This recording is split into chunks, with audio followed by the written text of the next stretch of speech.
We're going to cover very quickly the basic breakfalls or ukemi techniques for arc jiu-jitsu.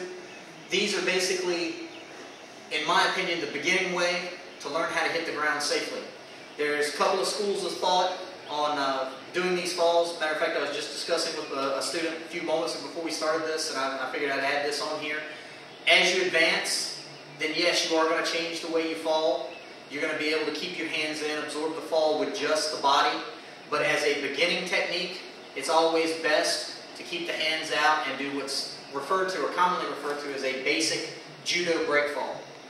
Judo Jiu-Jitsu, as you guys all know or should know by now, basically along the lines of the same art. Judo was the sportive aspect created by Professor Kano in Japan. He took out what he referred to as the more lethal techniques, meaning the wrist locks, things along those lines. And as you guys may or may not know, in judo you're not allowed to attack the legs at all as far as leg locks or anything like that. So a little bit of historical perspective there. But as far as the breakfalls is the way we are going to learn them to begin with. I'll do this from the front position for the back fall to begin with, and then we'll move on from there. Your basic back fall, as you advance and as you move up in the ranks, you will be required to do it from a standing position. Okay? But for the beginning position, you want to squat down, get close to the mat, hands across the chest, and you're literally just going to pop your feet out away from you and take the fall across your shoulders. Now, some key points before I hit the mat. Make sure your chin is tucked. Some systems, some styles will tell you to turn the head into the side in this manner. I prefer, like they always used to tell us, look at the belt knot.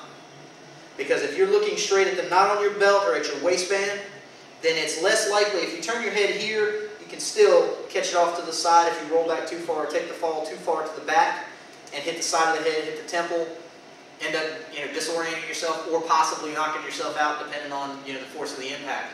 So I always like to say, look at the belt. Okay? One of my pet peeves. If you're not looking at your belt, then there's a possibility you can get yourself hurt. So again, start from a squat, hands crossed, chin down, and just pop to your back. Now notice I'm not going all the way out here to the sides. It's close to the body, quick slap, and the hands come back up. Reason being is if I'm in a street fight, I get pushed back, yeah, my head's up, boom, I hit, got a foot up to guard, I've got my hands up to guard, I can bring this foot up for an up kick if I need it. All this is still here. I can use my feet if I want to work an open guard, anything like that. Alright, so that basic back fall, once again, close to the mat, hands across, chin down, here, and you can roll right back up into it. Alright, you have that from the squatting position. I'll cover the front fall real quick as well while I'm in this position, and then we'll do the side falls. Front fall is basically you start here. This is the only time you're going to hear me say chin up. If you're pushed or if you're starting to fall face first towards the ground, then basically what you want to do at that point is chin up. Once you hit the ground, it goes back into a tucked position. Because if they follow you down, if they take you back, then you're going to, if leaving your chin up is going to leave you susceptible to chokes, neck cranks, all kind of good stuff. So the second you hit, head up, then back in. Okay? So from a kneeling position to begin with, you're just going to basically fall forward. The hands do not reach for the ground. You're not going to see me reach out in front of me. The hands are going to come up slowly. The way I do it, it's personal preference. If you can bring them from the outside in, quick, fine.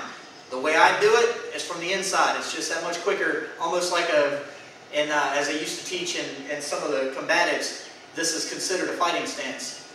It's also the stance of, hey buddy, I don't want any trouble. Some of my friends and old training partners will recognize that one. Hey buddy, I don't want any trouble. What you're here is you're in a fighting stance. So the fall itself is straightforward. Here, head up. The reason I do not want you looking at this mat is because if these hands are not quick enough, boom, you're going to break your nose, you're going to hit your face straight on the mat, all right? Or on, worse, on the concrete. So once again, from a kneeling position, here, boom, hands up. I'm taking the fall across the palm of the hand and the forearm. This is actually in fitness circles referred to as a plank position. Up on the balls of the feet and up off the ground. It's a fitness test to me. I'm going to go on record. This is going to be on YouTube, so everybody's going to know how I feel about this.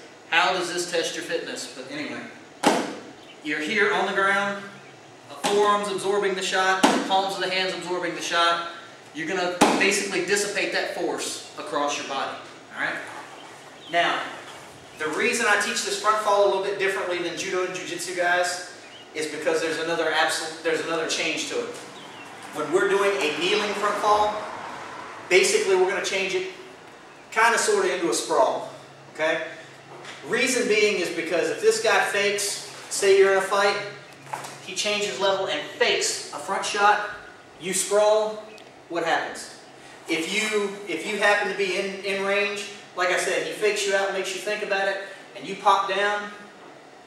If you don't have your hands in the proper position, I mean, we all know that a basic sprawl position is when you hit the mats, the insteps go down. I'll do it from the side here.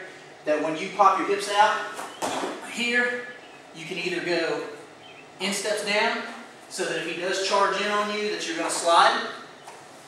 Sometimes you'll catch me ball the foot down, so that I can pop out to the side, come around, all right?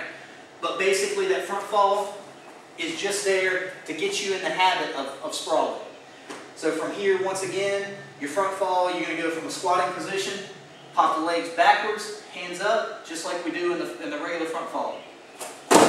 Here, head up and then back down, all right?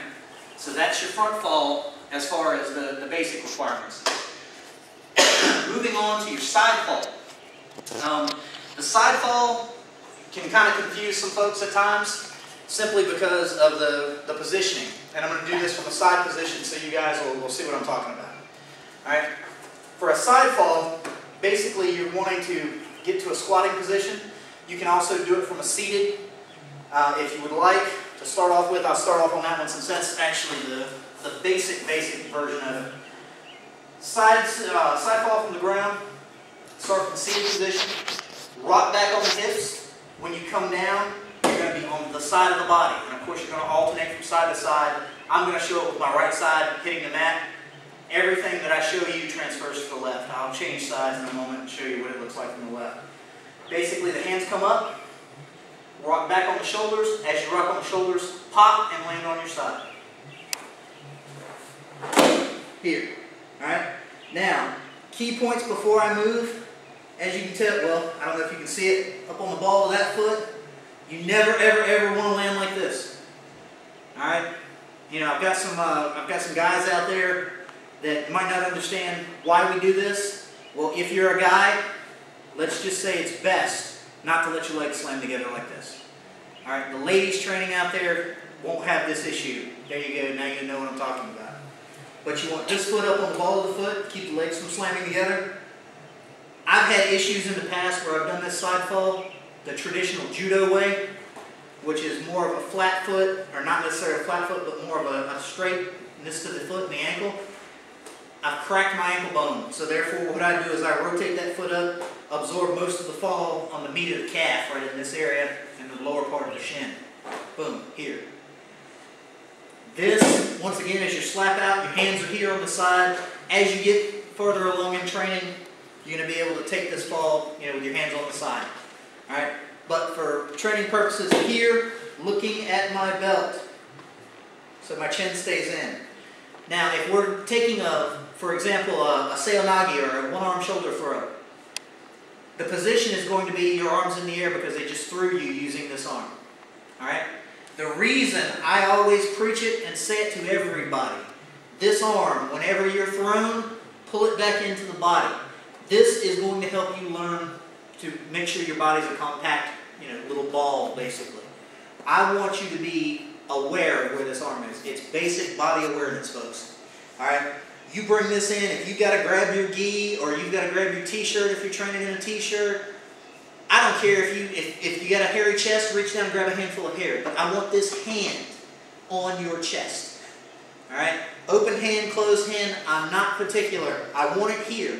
The reason is you're going to get used to feeling this hand here. If it's anywhere else, it will feel unnatural. It's not where it's supposed to be. So what do we have to do? Bring it in.